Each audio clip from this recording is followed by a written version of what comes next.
Bona tarda a tothom.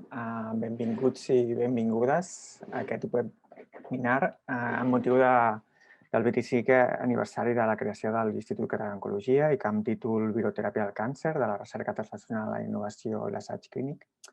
Agrair-vos a tots i totes els que esteu aquí connectats a compartir aquesta estona amb nosaltres.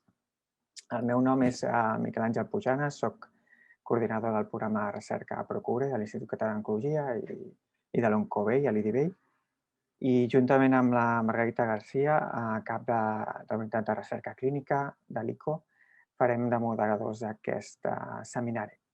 És per nosaltres ambdós i segurament per tothom a la institució un orgull i un honor fer de moderadors d'aquesta història d'èxit que es va iniciar ara ja fa més de 20 anys, potser, i que es culmina recentment, en els anys recents, en l'aplicació de nous tractaments contra el càncer.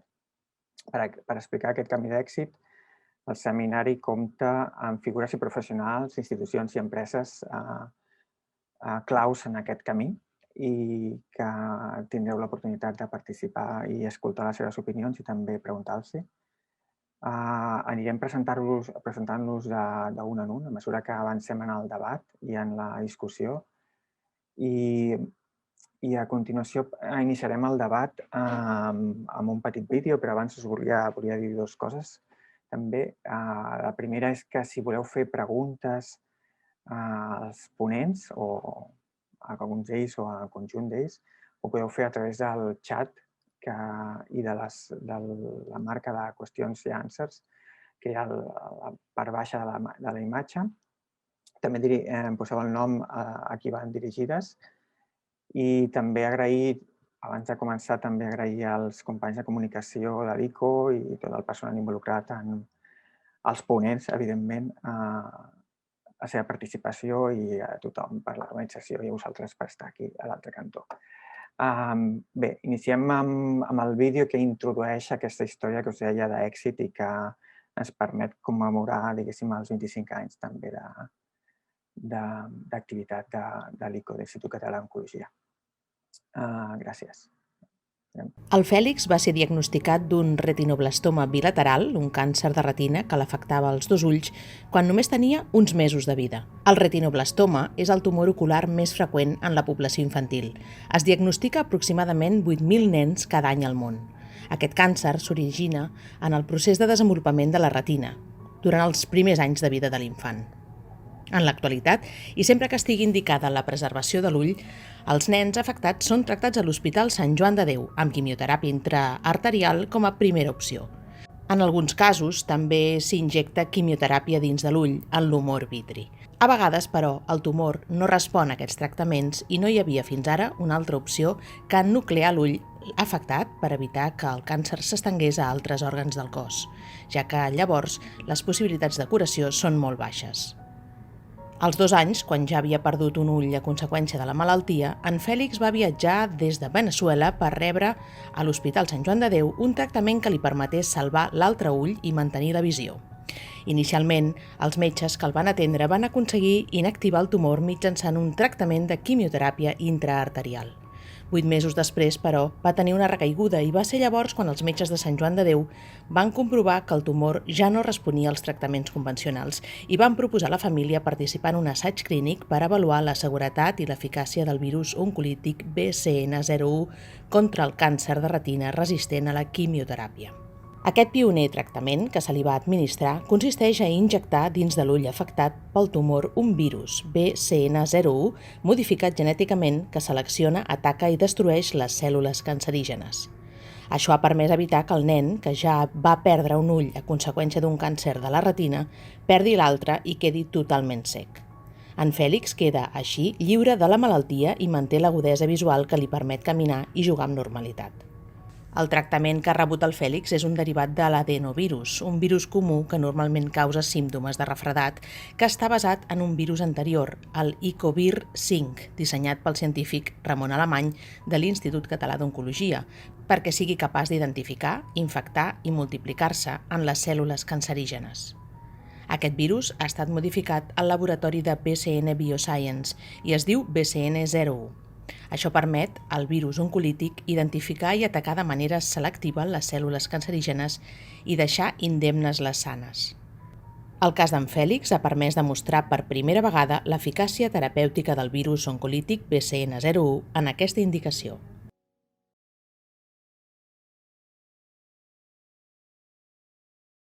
Bé, amb aquest vídeo introduïm el webinar. Començarem amb els ponents per iniciar el debat i les presentacions. Començarem probablement amb el que és pare o progenitor de tota aquesta història.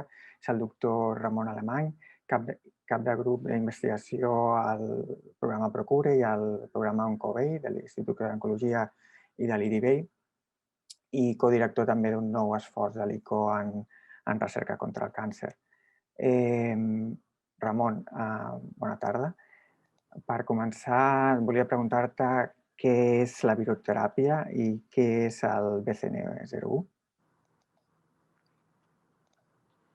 A veure, gràcies Miquel Àngel, aprofitaré unes diapositives que tinc preparades. Moltes gràcies a vosaltres i a l'organització del webinar per donar-nos aquesta oportunitat de presentar aquesta història que, com tu ben dius, comença fa 20 anys. Jo venia d'Estats Units, d'un postdoc de 8 anys, i allà fèiem teràpia gènica del càncer i recordo que vam fer el virus adenovirus P53, que aquí a aquest hospital es va començar a provar també cap allà l'any 2000. El Ricard Messià estava implicat en aquests assajos d'adenovirus P53 i amb aquests virus de P53 i teràpia gènica ens vam donar compte que el virus arribava a unes quantes cèl·lules tumorals però no era suficient, i va néixer tot aquest concepte de la viroteràpia.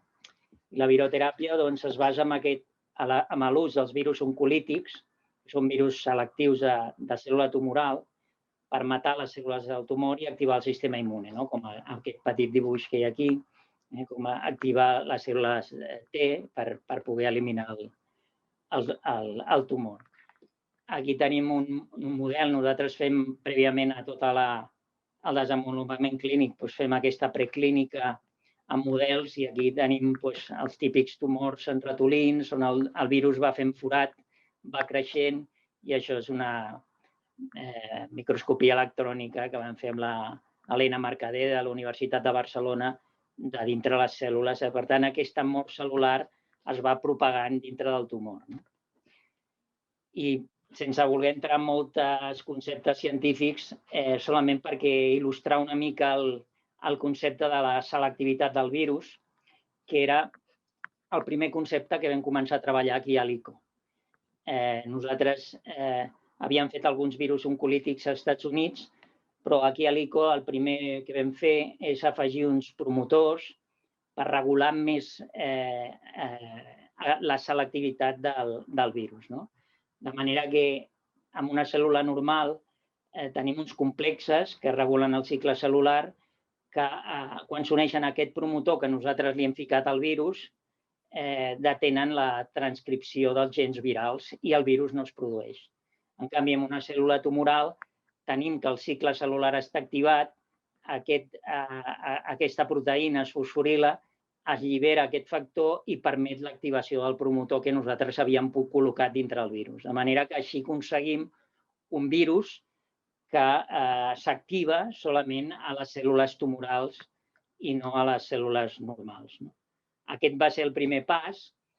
Aquests primers passos es van fer aquí al laboratori que es va crear el 2001, on el Gabriel Capellà va estar implicat en la creació del Laboratori de Recerca Translacional, i el Gabriel Capellà, el primer que em va presentar és el Manel Cascalló, com un postdoc, acabava el doctorat amb la de la Mazo, i ell també estava fent coses de teràpia gènica amb adenovirus, i aquest és el petit grup inicial amb la Neus Balló i amb la Marga Magem, i la Marga Magem va començar a fer aquestes primeres modificacions del promotor que us explicava. Cadascú d'ells tenia els seus projectes i ara la història que expliquem no és més que una de moltes projectes que hem anat desenvolupant. I els virus es fan l'any 2002, 2003. Les publicacions sempre són molt més tardanes.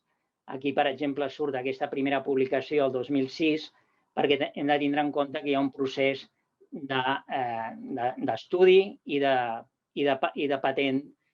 Quan tenim alguna cosa que veiem que val la pena protegir com a producte, és necessari fer aquest procés de patent abans de la seva publicació. Llavors, els següents passos va ser anar millorant aquests primers virus que havia fet la Marga Magem, i aquí vam començar a modificar més aquest promotor, a fer-lo més petit i més potent perquè el virus pogués encabir altres gens. És una feina que va fer el Juanjo Rojas i que li vam anar fent virus i virus fins que vam arribar al número 15, que va ser aquest esquelet de virus amb prou modificacions per poder-li ficar transgens. Aquí ja tenim el grup més numerós, on el Juanjo és el que va fer aquestes modificacions. Després, una altra modificació que vam incorporar dintre d'aquest virus va ser per augmentar la infectivitat de les cèl·lules tumorals. Vam posar un lligand que uneix integrines en un lloc molt específic de la fibra que ningú havia fet abans, i això ho va fer la Neus Balló, en col·laboració amb altra gent del grup, i és el que li diem a l'argiricar. És una modificació de la fibra per millorar la infectivitat del virus. I després un altre aspecte que hem treballat, perquè, com veieu, hem treballat la part de replicació selectiva i d'infectivitat selectiva, és com millorar la dispersió del virus dintre dels tumors, perquè el virus es manté en unes zones, però hi ha una matriu dintre dels tumors que impedeix la disseminació dels virus dintre dels tumors.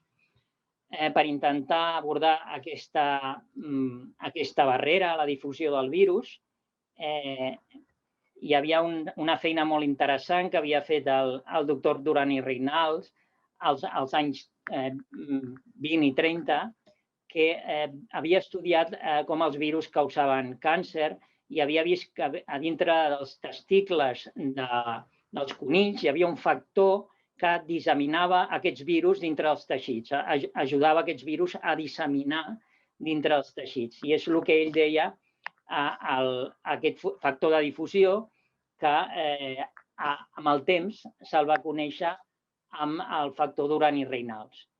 I el 1940, amb aquest article, es va descobrir que aquest factor de Duran i Reynals dels testicles no era més que un enzim que era la hialuronidasa, l'enzim que utilitzen els espermatozous per obrir-se camí cap a l'òvul. Llavors era molt clar que la hialuronidasa podia obrir camí als virus, i la Sonia Guedan,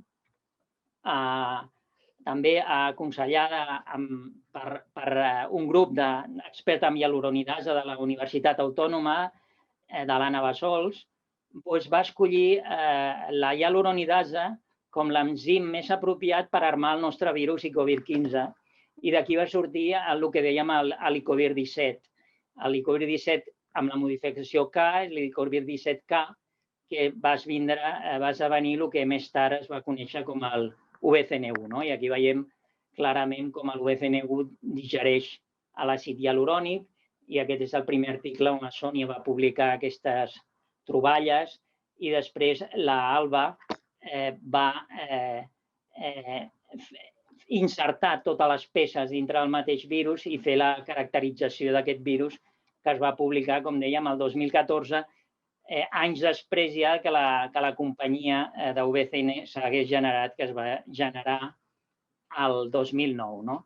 I aquesta és l'última diapo, que volia explicar una mica aquest camí des de la idea, la prova de concepte, la patent, tots aquests estudis preclínics de toxicitat i eficàcia, i llavors anem a l'Agència Espanyola del Medicament a buscar l'aprovació regulatòria per fer els assajos clínics. Els assajos clínics on, per descomptat, hem de comptar amb l'interès i amb la necessitat d'aquests clínics que avui tenim entre nosaltres, que tenim la sort de que creguin en aquests fàrmacs tan estranys com són aquests virus i que ens estiren el carro perquè nosaltres puguem fer tot aquest camí. Aquest camí l'hem fet acadèmicament i la Margarita ho sap perfectament perquè ella va estar involucrada amb l'assaig clínic purament acadèmic de l'Icovir 5, però per moltes raons, i no solament econòmiques, sinó de gestió, finalment vam decidir provar fer aquest camí a través de la transferència tecnològica d'UBCN. Manel, que és una persona superactiva i que a més coneix molt bé la tecnologia, va agafar aquest rol del director de la companyia i el Gabriel Capellà també va ser molt important des del principi, des de la creació del laboratori, ens va sempre apoyar en aquest tipus de recerca i després, en el moment de la creació de la companyia, l'any 2009, ell era el màxim representant científic tant de l'ICO com de l'IDIVEI i també va formar part d'aquesta iniciativa, a més de la seva expertise en càncer de pàncreas, que era el càncer que nosaltres inicialment ens proposàvem atacar. Doncs això és tot per part meva i gràcies de nou. Gràcies, Ramon, per la teva presentació i explicació. Evidentment, el temps s'ha passat, es podia veure amb les fotos de vosaltres mateixos.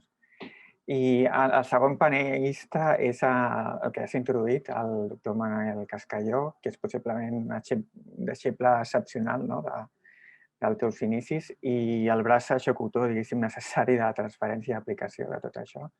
Va ser científic a l'ICO durant 10 anys i és fundador de BCN i actualment és director executiu de BCN.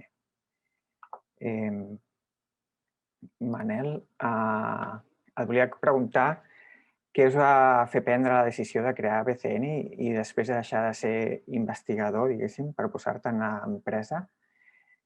I després també, quina és la diferència que veus entre desenvolupar un producte en un entorn acadèmic respecte a fer-ho a la indústria?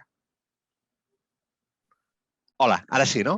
Perdoneu, que no havia donat que estava en mute. Deia que primer de tot, moltíssimes gràcies per haver-me convidat a aquesta sessió i molt agraït perquè, a més, crec que és una sessió que exemplifica molt bé quina era la idea que quan jo em vaig incorporar a l'ICO, que m'incorporava a un grup on també s'estava creant en aquell moment amb el Ramon, quina idea teníem la gent que ens estàvem incorporant en aquell moment sobre què tenia que esdevenir a l'ICO en el futur, que era un centre i una institució que realment alhora estigués tractant l'assistència dels pacients, la recerca clínica i la docència. I aquest concepte de centre integral de càncer, Comprehensive Cancer Center, jo crec que era una idea que la gent que ens vam incorporar al començament teníem molt integrada i crec que aquesta història és una miqueta fruit d'aquell esperit inicial, diguéssim. És veritat, jo vaig estar durant molt de temps com a investigador a l'ICO amb el Ramon i vam estar desenvolupant, com deia el Ramon, molts projectes amb moltes modificacions genètiques diferents, però jo després de fer tot aquest camí com a investigador i on ja havia publicat alguns papers, ja havia estat com a autor de diverses patents, un es fa una miqueta una reflexió de dir, a veure, quan jo m'havia posat en aquest món de la ciència per fer-la útil als pacients, realment esperava anar generant productes i productes sempre nous o diferents o creia o en algun moment aquests productes han de realment convertir-se en alguna cosa que els pacients es poden beneficiar, però de manera íntegra amb el temps. És a dir, que es converteixen en un producte que estigui registrat i que pugui realment estar disponible no només pels pacients que tenen un assaig clínic, sinó per qualsevol pacient. És a dir, jo va haver-hi un determinat moment a la meva trajectòria professional que vaig dir jo crec que si ens estanquem només amb una recerca fins i tot translacional, probablement no arribarem realment a impactar amb la salut global dels pacients de càncer. I va ser aquest convenciment de que realment s'han de fer passos més endavant i no només fer un primer pas de transferència, que és el que estàvem fent des de l'ICO, des de la recerca que s'estava fent al laboratori, fer un assaig clínic, que això ho vam fer i és el que explicava el Ramon amb la participació de la Margarita, amb la participació dels clínics de l'ICO i també de l'IDIVELL com a institució. Clar, això a nosaltres va demostrar, es pot fer aquesta transferència, però realment amb aquest pas de transferència hi ha prou.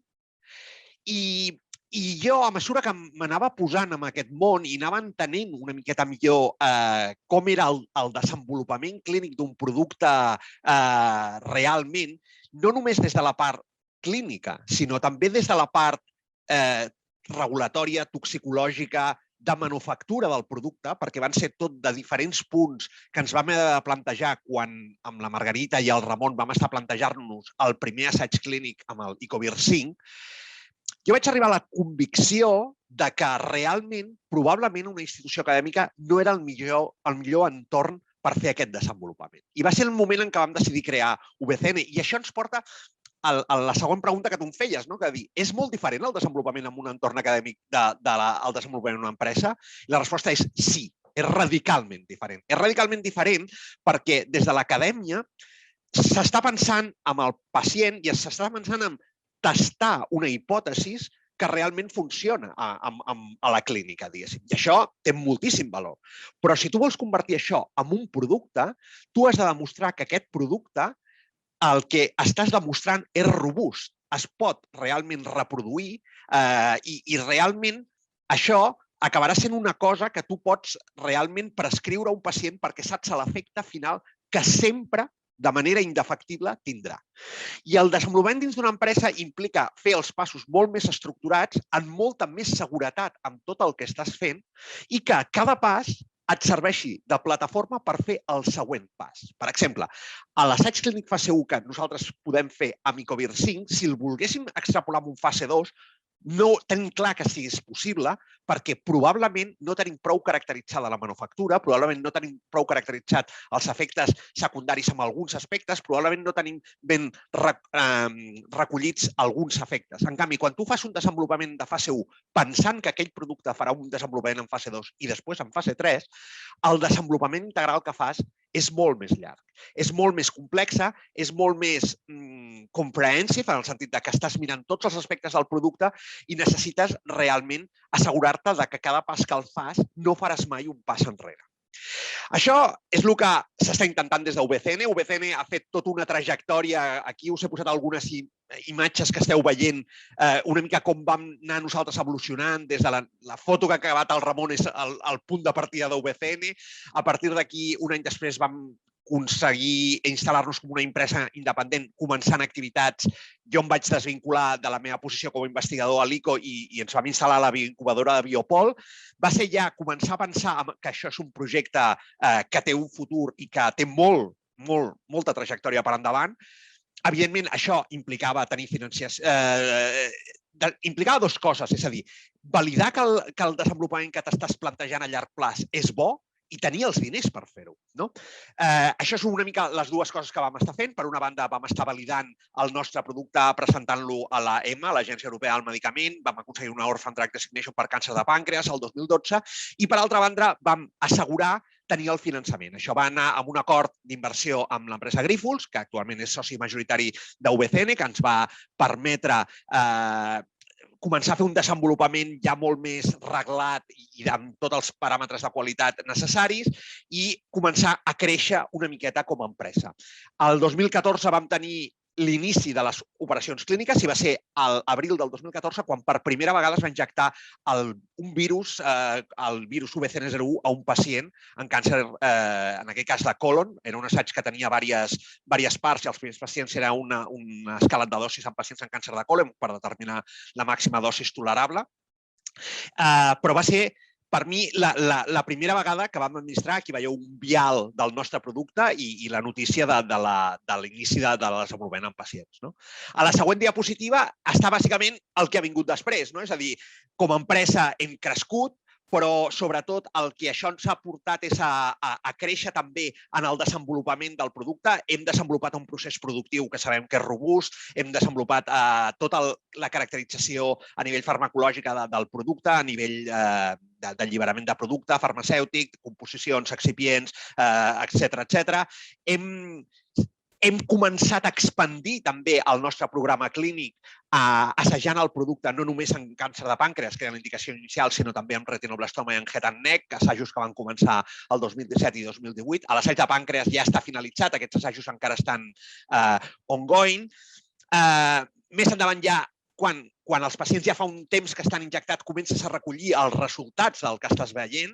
El cas del Fèlix, que ha sigut com una obertura, és un dels casos d'èxit que tenim. Tenim altres evidències d'activitat del nostre producte, tenim algun cas més d'alguna resposta completa en l'assaig de pàncreas, tenim evidències que el nostre virus està incrementant la supervivència dels pacients i ara mateix estem ja pensant en els propers passos, és a dir, començar fase 2, començar assajos internacionals que començarem d'aquí molt poquet als Estats Units i a Anglaterra i amb nous reptes, perquè això és un camí molt, molt, molt llarg, diguéssim.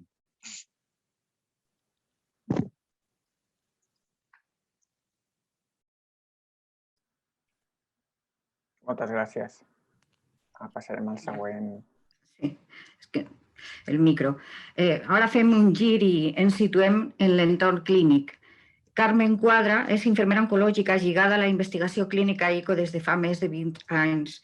Actualment és la responsable dels equips d'infermeria de la unitat de recerca clínica i coordina la unitat funcional de fase 1 de l'ICO d'Hospitalet. Carme, als inicis, com es va poder posar en peu un assaig tan pioner? Com van acceptar els professionals d'infermeria el tenir contacte amb aquesta terapèutica?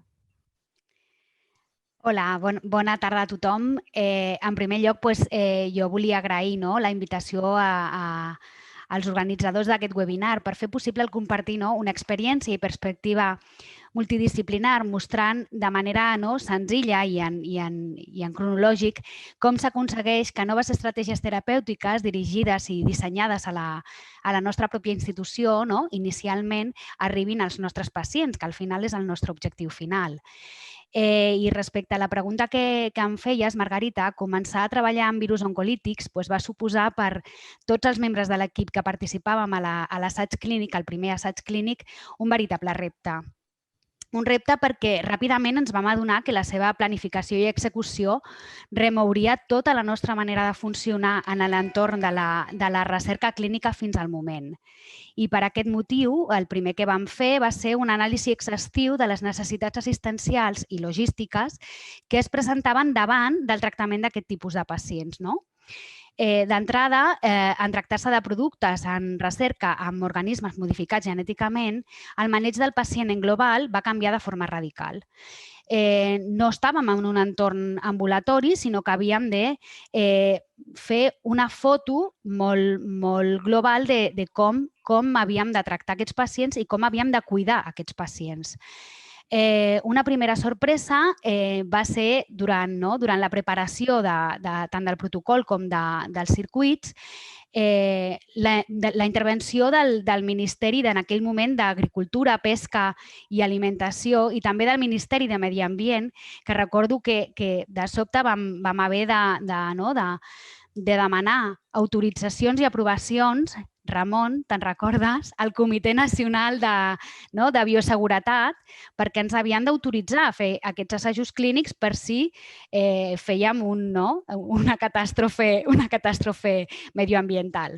Llavors, clar, aquest punt de partida ens va fer ser molt conscients de que havíem de treballar moltíssim per garantir, per una banda, la seguretat del pacient i la seva família i també salvaguardar la seguretat dels professionals que estaven implicats en el dia a dia del pacient, sobretot en el moment de la infusió del virus i en els moments immediatament posteriors.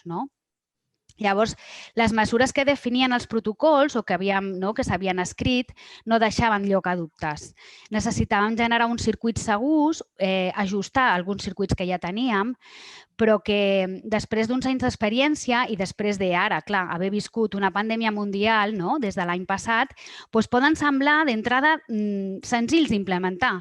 Però en aquell moment per nosaltres va suposar una organització d'alta complexitat i alguna que havíem de plantejar des d'un inici amb molta cura i amb molt de carinyo perquè tothom s'hi sentís confortable i segur.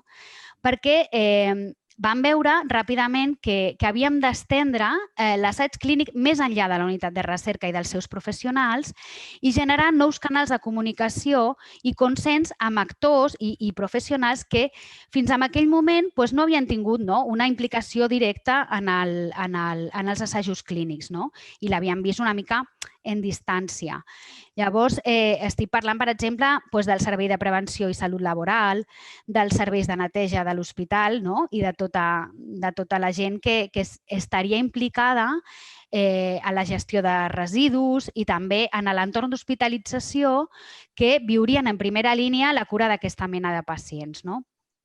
Llavors, els nostres objectius clarament van anar lligats i es van dirigir a definir i ajustar els circuits assistencials que teníem en aquell moment, veure com havíem de fer el maneig del pacient i també dels seus convivents, perquè hi havia dades que incidien de forma directa en com que havíem de tenir unes mesures específiques, però també molt important, l'entrenament dels professionals que estarien a càrrec d'aquests pacients i l'educació sanitària global del pacient i dels seus cuidadors.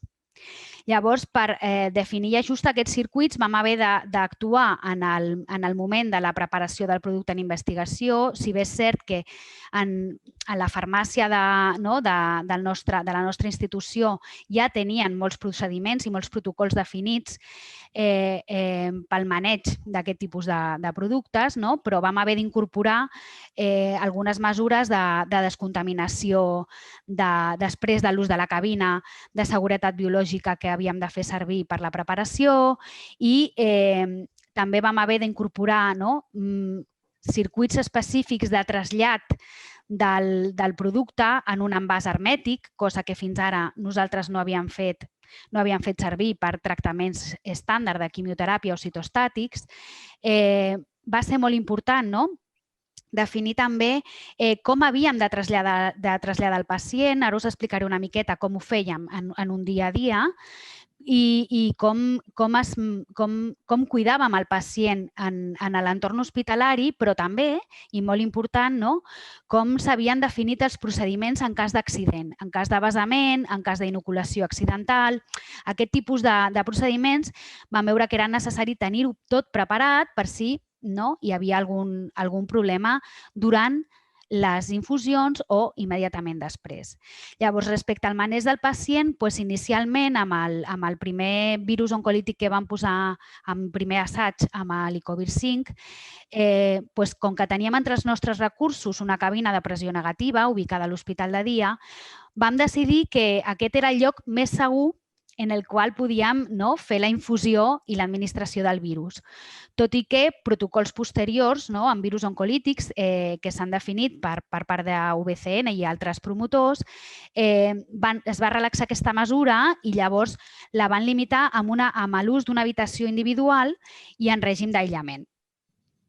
Durant la infusió, que es realitzava a càrrec de les infermeres de la unitat de recerca clínica, a les quals vull donar un agraïment molt especial perquè van ajudar moltíssim en l'execució de tot aquest tipus d'assaig, es seguia un procediment que estava descrit al mil·límetre en quant a les seves mesures de protecció, però també amb el control i seguiment inicial que s'havia de fer al pacient al qual infoníem. Posteriorment, després de la infusió, el que es feia era traslladar el pacient a una habitació individual en règim d'aïllament estricte i allà romania, s'estava aïllat de forma molt, molt estricta fins a la negativització de la seva càrrega viral. Llavors fèiem analítiques cada dia per veure si aquest pacient en sang i fluids mantenia càrrega viral i si encara era positiu el pacient no podia marxar d'alta. Tot això també estàvem parlant de mesures de màxims. Sempre feien mesures de màxims i després protocols posteriors ens han relaxat totes aquestes mesures. I llavors, com a mesures d'aïllament, vam haver d'implementar circuits d'identificació de les zones que s'havien d'aïllar, com s'havien de descontaminar tots els materials que es feien servir, implementar l'ús de material d'un sol ús i, sobretot, com havíem de gestionar la neteja, la descontaminació d'aquestes habitacions, d'aquests residus. Els pacients estàvem en visites restringides, els contenidors de tots els residus estaven a dintre de l'habitació i eren uns contenidors de residus tipus 4 que després s'incineren i es consideraven altament contaminants i a poc vam començar a tractar pacients, vam veure que a poc l'entrenament dels professionals era molt important a l'hora de... Vale, Miquel Àngel, m'ajusto.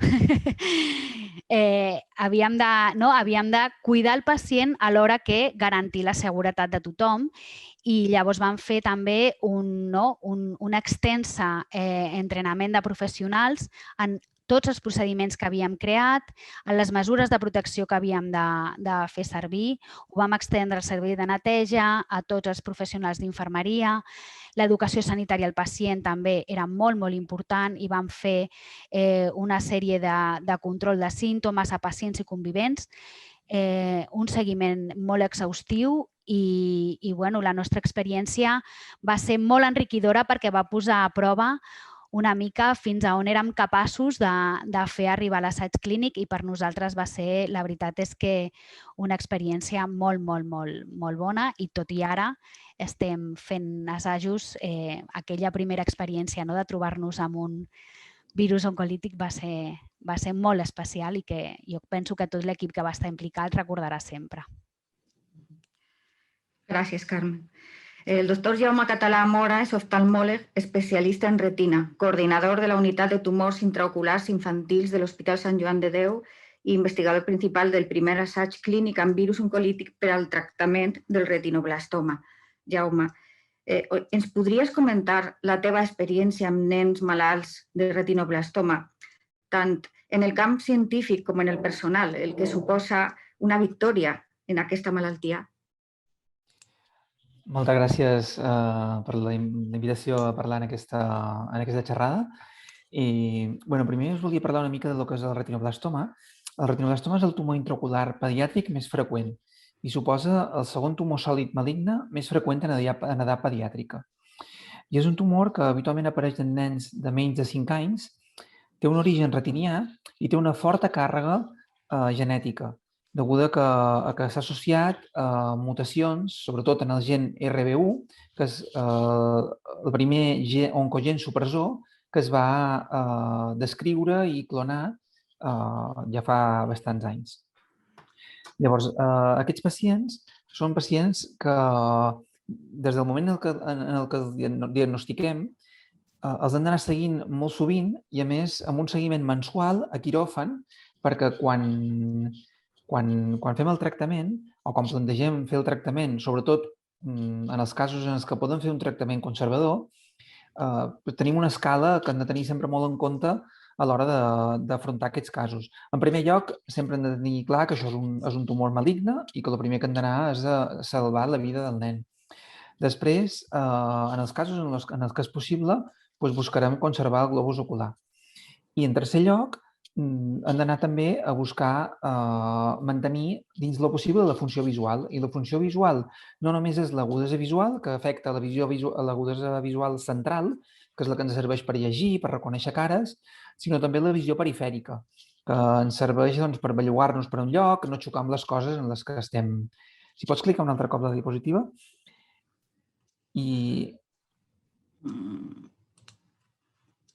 No, tal com anaves, el següent. I després, amb l'aparició dels nous tractaments, que en els últims 10 anys hi ha hagut una revolució en el tractament del retinoblastoma, doncs cada vegada és més important el fet que els pacients, tots aquests tractaments que li fem, no provoquin una morbilitat tant en el moment en el que estem tractant com a llarg plaç. I aquí és ja on entra el tractament amb el virus, que és un tractament que per la seva manera d'actuar, que és independent de la quimioteràpia convencional, doncs està molt centrat en que sigui efectiu, selectiu i que sigui capaç de destruir específicament les cèl·lules de retinoblastoma sense tocar el reste de la retina. Llavors, clar, es tracta d'un tumor en el que la relació dels metges que portem, metges i tot l'equip d'infermeria i equip que està al voltant del tractament d'aquests pacients, és una relació molt estreta tant en la família com el nen, perquè clar, són nens que durant com a mínim 2 o 3 anys els anem veient cada mes, moltes vegades a quiròfan, i clar, és com una cursa en la que anem fent etapes i a poc doncs, ens anem sortint i en molts casos, actualment a la nostra unitat, doncs, tenim uns valors de conservació no només de la vida del nen, que això és superior al 90% afortunadament aquest tumor, sinó que en quant a conservació del globus ocular, en casos inclús avançats, superior al 80% dels pacients.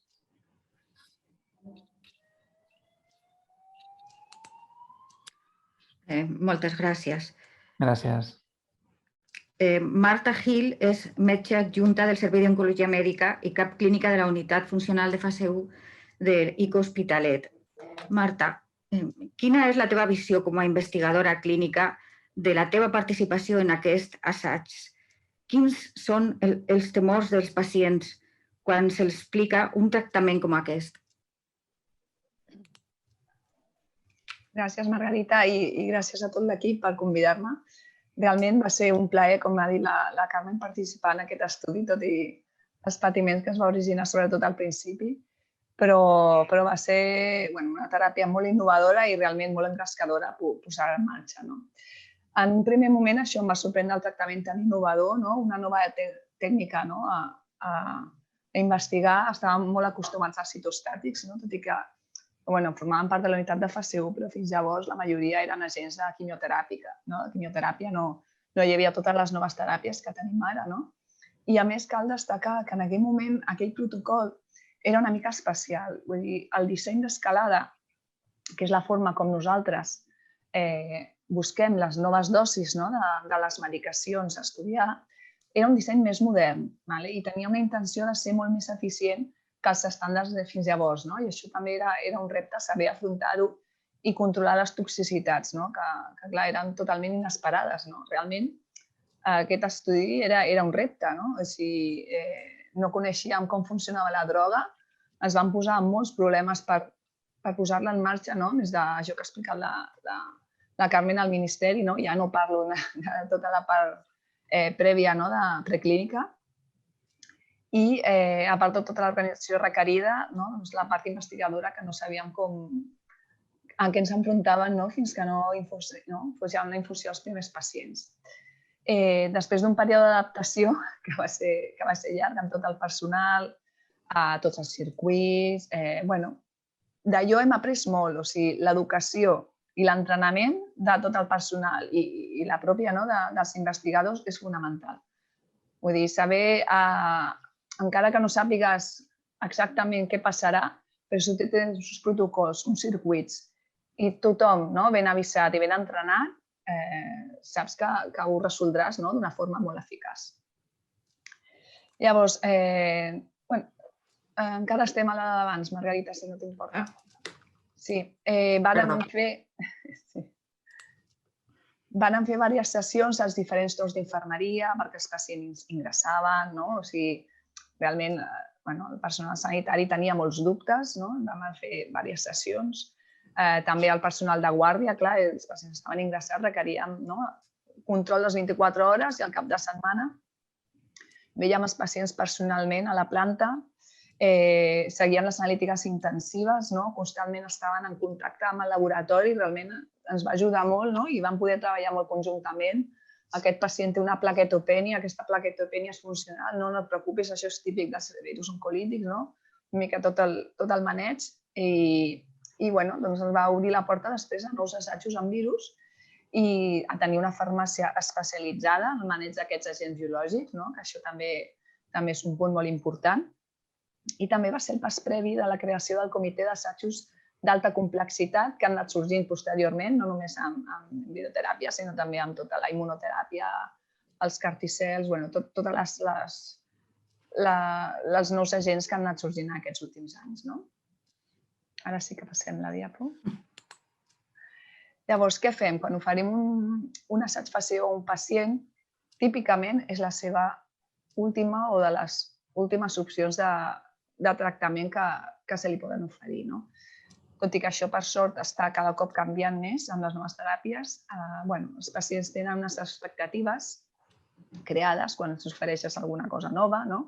Ets un metge nou, vull dir, ells no et coneixen, no coneixen l'equip, i se'ls ha de plantejar bé en quina situació ens trobem i quin pot ser el benefici d'aquests nous tractaments que habitualment és desconegut. En el cas de l'estudi inicial de l'Icovir-5, explicar el mecanisme d'acció era molt complicat. El que ens centrava una mica era en la toxicitat. Quan els explicaves que era un virus modificat, ja us podeu imaginar la cara de la gent, no? El primer que pensaven era el risc d'infectar-me, què em passarà, què li passarà a la meva família, què li passarà als meus convivents, què li passarà a les meves mascotes, encara que no us ho sembli, però té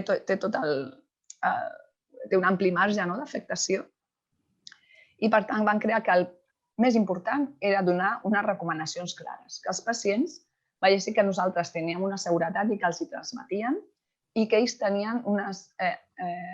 havien de complir unes normes i que sabien que si passava això havien d'actuar així o al contrari. Una mica tot el que necessitaven saber d'una forma molt clara.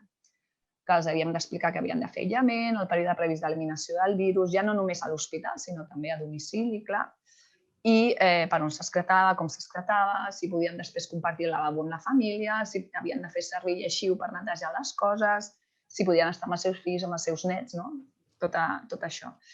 Però us he de dir que els pacients ho entenien i confiaven en l'equip i la veritat és que van decidir participar-hi, vam tenir una acollida molt bona i jo crec que va ser un estudi aquest el més innovador. Després hi ha hagut els posteriors d'UBCN, que teníem un altre maneig en les altres normes i una forma més clara i més fàcil d'explicar.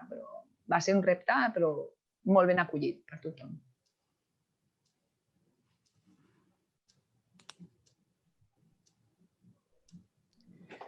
Molt bé, gràcies. Retornem a l'inici amb el doctor Alemany. I per finalitzar, una pregunta: com veus el futur, què n'esperes i cap a on anem? És un camí molt llarg, no? Sembla que han passat 20 anys. Recordo que el Messià, quan vam entrar aquí el 2011, va dir: quan trigareu en fer un assaig clínic? I li vam dir 5 anys.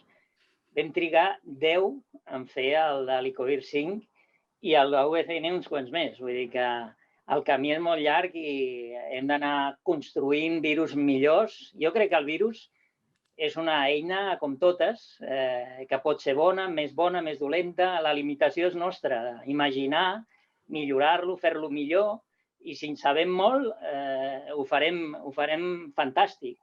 El problema és com dominar-lo. A partir d'aquí és una bomba, és algo que té molt potencial, i més ara amb tota la immunoteràpia. Vull dir que i les combinacions.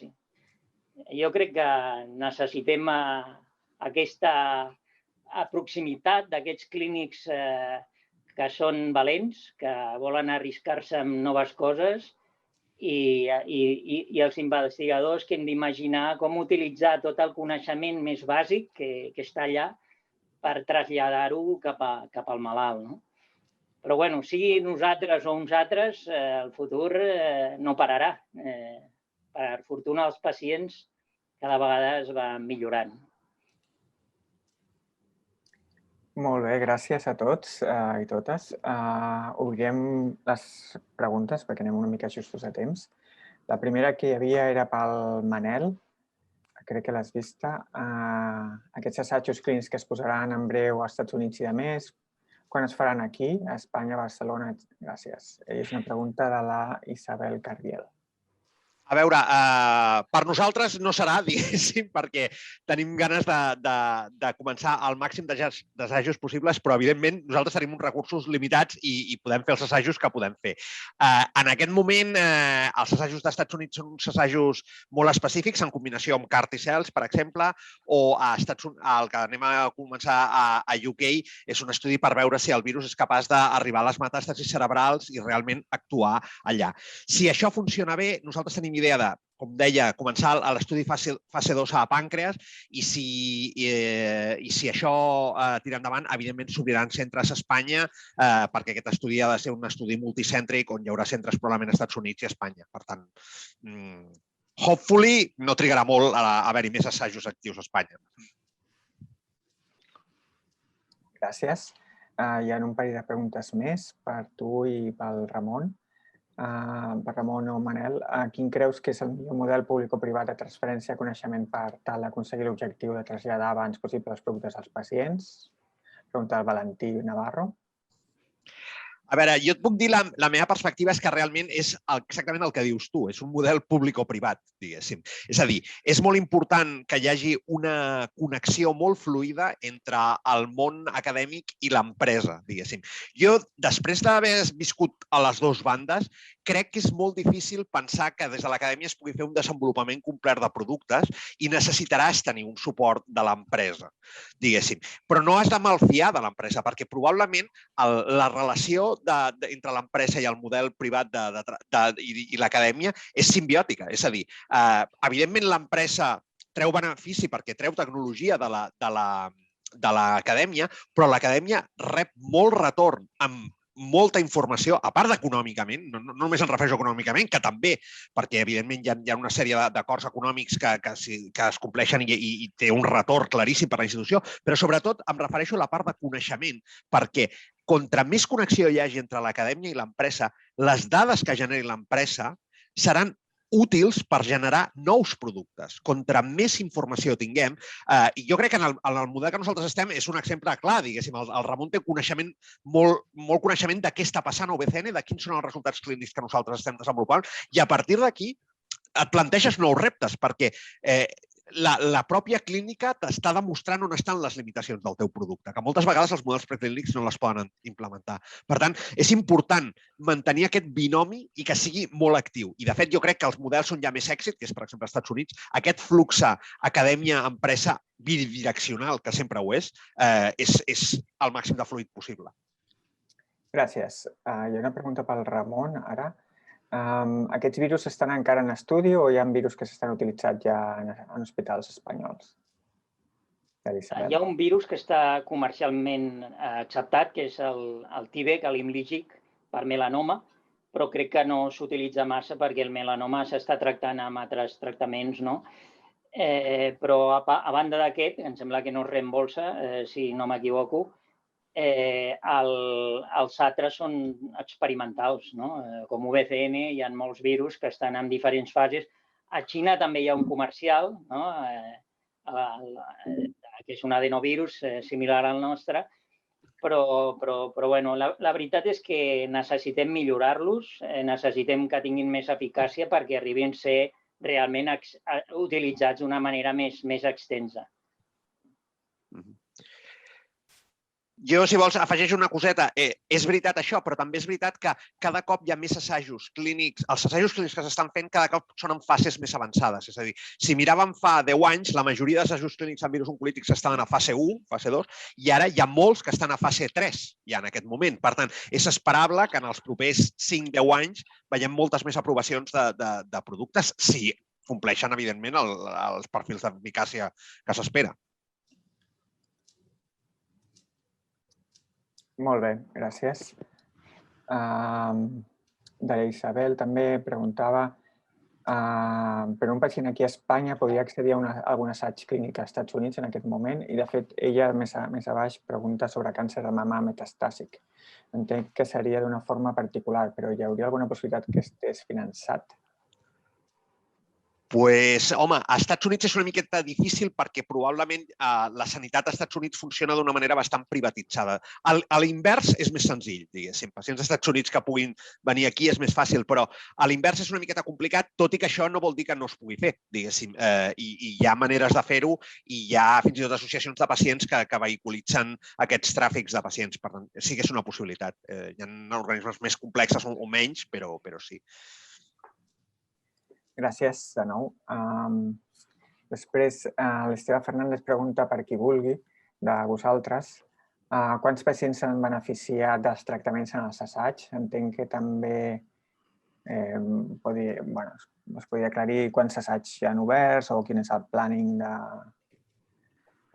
d'obrir-ne de nous. Jo, si vols, us faig una panoràmica del que jo sé d'UVCN. Diguéssim, amb el assaig d'Icovir 5, no sé quants pacients es van tractar. El Ramon sabrà que van ser de l'ordre d'uns entre 7 i 10 pacients, si no recordo malament, no? En els assajos d'UVCN, en aquest moment hi ha 70 pacients que ja han estat administrats amb UVCN01 en diferents indicacions terapèutiques, en el marc de 4 assajos clínics independents, 2 d'ells amb pàncreas, un que es va fer al començament per injecció intrapancreàtica del virus, un altre que es va fer per administració endovenosa, després pacients amb un tercer assaig en pacients de cap i coll refractaris a la quimioteràpia per veure si som capaços de resensibilitzar i ja a l'assaig amb retinoblastoma. O sigui, fins ara hi ha 70 pacients tractats i a final d'any esperem tenir oberts com a mínim 2 assajos més i probablement l'any que ve encara un tercer assaig addicional. Meritxell Albiol pregunta si la viroteràpia és aplicable als tumors hematològics. Sí, de la pregunta anterior afegir que a l'Icovir 5, amb melanoma, vam fer la meitat de pacients eren uveal i la meitat era cutani.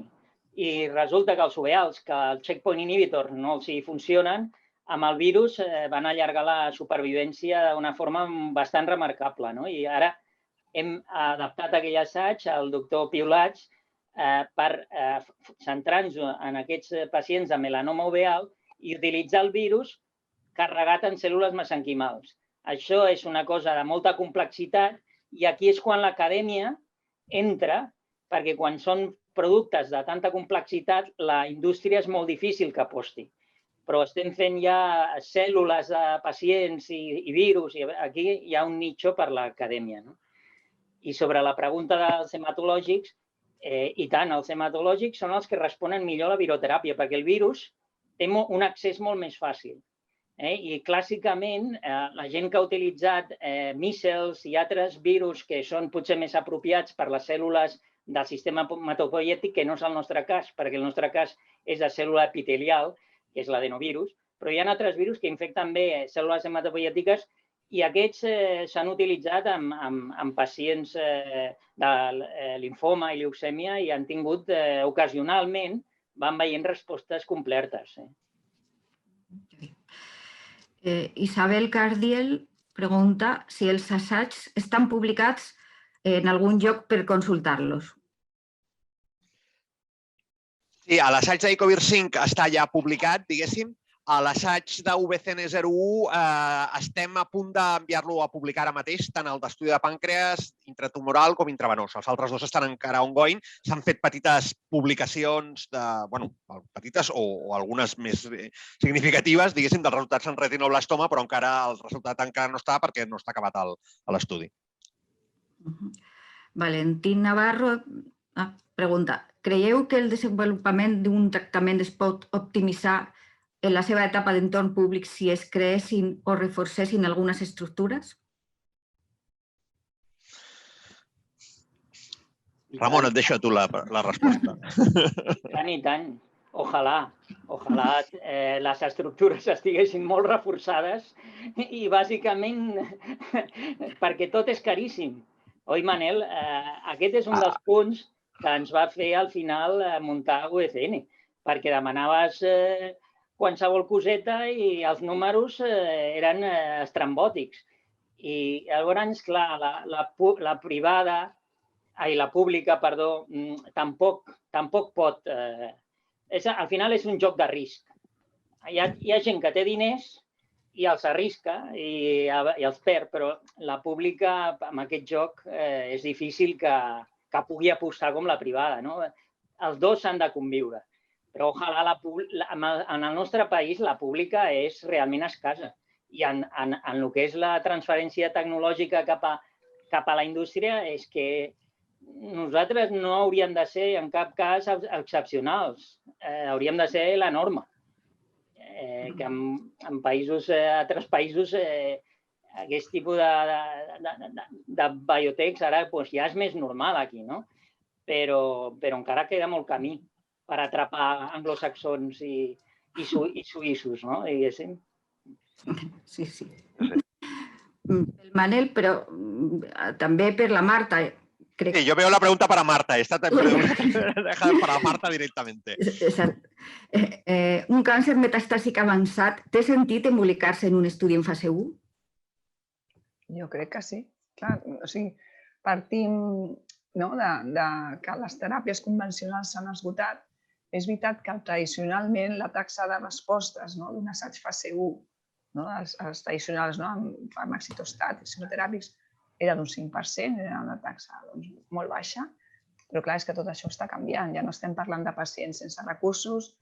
Vull dir, clar, el problema dels assajos, fase d'una nova droga, és que sí que intentes a la preclínica saber quin és el millor pacient al que anirà dirigit. Intentes seleccionar, però realment fins que no ho proves no trobes qui es beneficia i qui no. Són assajos que són molt segurs, els pacients estan supercontrolats. Llavors, jo crec que sí que té la seva indicació, lògicament, dins del racional d'haver fet les teràpies adequades, no prèvies, però té tot el sentit, sí. Jaume pregunta, es podria injectar BCU per via intraarterial oftàlmica per retinoblastoma, inflamació, sistema nerviós central? Home, Jaume, a veure, podem provar moltes coses, lògicament. Sí, jo crec que això és una... Bueno, podem discutir-ho tu i jo, Jaume, algun dia, diguéssim, perquè crec que potser val la pena fer alguna petita prova preclínica per veure una miqueta com impacta la biodistribució i aquestes coses, però conceptualment sí, hi ha diversos virus que s'han provat per via intraarterial. El que passa és que hauríem d'entendre exactament com és la irrigació del teixit, en aquest cas. Però bueno, podem discutir un dia, si vols. Isabel pregunta por dónde están publicados. En las revistas científicas podem donar-te les referències. Valentín, Marta, quin impacte han tingut les pel·lícules tipus Soy leyenda en la decisió de participació dels pacients?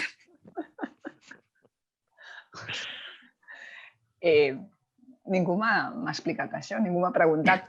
Ara, potser després de la pandèmia sí que parlaríem d'una altra situació, no? Si haguéssim de plantejar els pacients ara de nou, no, li posaré un virus que té modificacions per atacar el tumor i, bueno, ara se me va a fer un Covid o similar, o vamos a fer una nova pandèmia. Ara potser sí que estaríem parlant, perquè, clar, és com una situació real viscuda, no? Per la gent, no? Fora d'una pel·lícula. Però Soy leyenda, no... I mira que ens diuen coses, Carmen, quin perfil de toxicitat més comú us trobàveu durant les hores que el pacient estava hospitalitzat? Sí, doncs toxicitat molt lligada als adenovirus, no? Una toxicitat d'un síndrome pseudogripal, pics febril, tiritona, una mica sensació d'astènia important, miàlgies, bàsicament, clarament tota la toxicitat que va lligada a que et posen un adenovirus al cos. Llavors, el maneig era clarament fer sentir confortable al pacient en els moments de pics febrils importants, acompanyar-lo, intentar baixar aquesta febre i un tractament molt simptomatològic d'aquesta circumstància que no anava més enllà de 24 hores com a molt. La doctora Gil em pot corregir, però més enllà de 24 a 48 hores aquestes sensacions no tan intenses es mantenien. Sí, d'això. Ok, cerramos ya. Moltes gràcies a tots per la vostra participació, als ponents, als professionals de comunicació de l'ICO i a tots els participants pel vostre interès i per les qüestions que heu posat sobre la taula. Esperem i desitgem un gran futur per a aquesta línia de treball tan important per a l'ICO. Gràcies i adeu.